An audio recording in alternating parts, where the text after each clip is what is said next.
Oke, kali ini kita bakal bahas sebuah kisah yang luar biasa banget.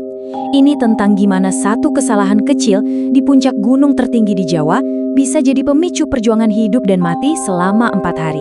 Yuk, kita mulai ceritanya. Coba bayangin deh, pikiran ini muncul di benak seorang remaja yang tiba-tiba sadar kalau dia benar-benar sendirian di gunung paling tinggi sepulau Jawa. Jadi, ceritanya kita mulai di bulan Juli tahun 1993. Ada seorang pendaki, usianya baru 17 tahun, namanya Hendy. Dia ini udah percaya diri banget soalnya ini pendakian ke-15 buat dia. Tapi, ini kali pertamanya dia ke Gunung Semeru yang terkenal angker. Nah, masalahnya dimulai dari sini. Teman-temannya yang harusnya ikut tiba-tiba batal di menit-menit terakhir. Hendy, daripada batal juga, nekat mutusin buat berangkat sendirian dari kotanya ke Jawa Timur. Zaman segitu naik gunung sendirian tuh jarang banget dan pastinya beresiko tinggi. Di bus pas perjalanan ke Malang, dia ketemu bapak-bapak tua yang ngasih wejangan, atau lebih tepatnya, peringatan serem. Katanya gunung itu nggak suka sama pendaki yang jumlahnya ganjil, apalagi kalau cuma sendirian. Tapi, ya namanya anak muda, peringatan itu diabaikan aja.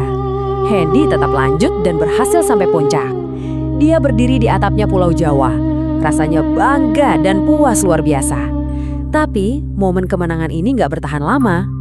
Di sana, dia bener-bener terpukau. Gimana nggak kan? Pemandangan itu Samudra Hindia, kelihatan kayak garis perak di kejauhan. Dia asyik foto-foto, nikmatin momen kemenangan yang rasanya sempurna banget. Nah, tapi ada satu aturan krusial yang dia lupa. Semua pendaki itu dikasih tahu, harus udah turun dari puncak sebelum jam 10 pagi. Kenapa? Karena di jam segitu gas belerang beracun dari kawah biasanya mulai naik ke atas. Saking asyiknya nikmatin pemandangan, dia baru sadar pas lihat sekeliling, loh kok sepi? Puncaknya udah kosong, waktunya udah lewat, dan dia benar-benar sendirian di atas sana. Panik dong, dia langsung lari turun sampai jatuh-jatuh di lereng pasir. Di otaknya cuma ada satu pilihan yang genting, mendingan ambil risiko tersesat daripada hampir pasti mati kena gas beracun. Dan dari sinilah petualangan seru tadi berubah total jadi perjuangan brutal buat bertahan hidup. 48 jam pertama ini benar-benar jadi ujian terberat buat dia. Saking panik dan histerisnya, dia sempat bikin keputusan yang nggak masuk akal. Jaket, kemeja, semua peralatannya dilepas. Katanya biar ringan. Untungnya, dinginnya gunung yang nusuk tulang langsung nyadarin dia buat ngambil lagi barang-barangnya. Jadi hari pertama dia tersesat itu benar-benar berat. Dia harus nekat nyeberangin beberapa jurang yang dalam dan berbahaya. Bekalnya cuma 4 butir permen. Malamnya dia cuma bisa tidur di dalam pohon yang bolong sambil dengerin suara lolongan anjing liar. Kebayang kan takutnya gimana?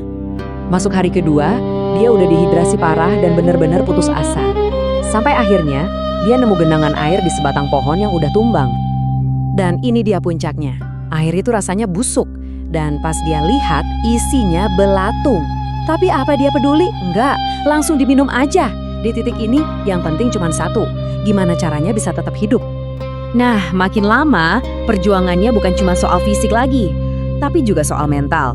Pertarungan terbesar justru terjadi di dalam kepalanya sendiri. Badan udah lemes, perut kosong, akhirnya dia mulai halusinasi. Dia terus-terusan ngelihat sosok bapak tua pakai peci, diam aja ngeliatin dari jauh. Tapi tiap kali coba dideketin, sosok itu langsung hilang gitu aja. Pikirannya udah campur aduk, kepikiran keluarga di rumah, ingat janjinya sama ibunya. Sampai akhirnya dia nangis karena ngerasa udah gak ada harapan. Dia bahkan sempat coba makan rumput, tapi saking pahitnya gak bisa ketelan. Udah masuk hari keempat nih, kondisinya makin parah. Dan dia sampai di jalan buntu. Di depannya ada jurang yang dalam banget. Dan dia udah gak punya tenaga buat muter. Terus, dia lihat ada akar gantung yang menjuntai di pinggir tebing. Wah, di kepalanya langsung kepikiran, ini bisa jadi tali Tarzan buat nyebrang. Bahaya sih, tapi ini satu-satunya jalan keluar yang dia lihat. Tanpa pikir panjang lagi, dia nekat. Dia lompat, meraih akar itu, ngegantungin semua sisa hidupnya di situ. Tapi, akarnya putus. Ajaibnya, dia selamat dari jatuhnya itu karena mendarat di semak-semak. Tapi pas jatuh ada ranting tajam yang nusuk hidungnya. Saking kaget dan syoknya, dia langsung cabut ranting itu dengan kasar. Dia sendiri yang cerita, darah itu muncrat dari hidungnya kayak air mancur. Abis itu, dia pingsan, kehabisan banyak banget darah dan akhirnya kehilangan kesadaran. Besoknya, ada seorang penduduk desa yang gak sengaja nemuin dia dalam kondisi yang udah sekarat, nyaris gak bernyawa. Kisah dia bertahan hidup sendirian selama 4 hari di gunung ini akhirnya jadi legenda di sana. Kisah Hendy ini lebih dari sekedar petualangan yang salah jalur ya. Ini benar-benar bikin kita mikir dan bertanya, sebenarnya sejauh mana sih batas kemauan manusia buat bertahan hidup?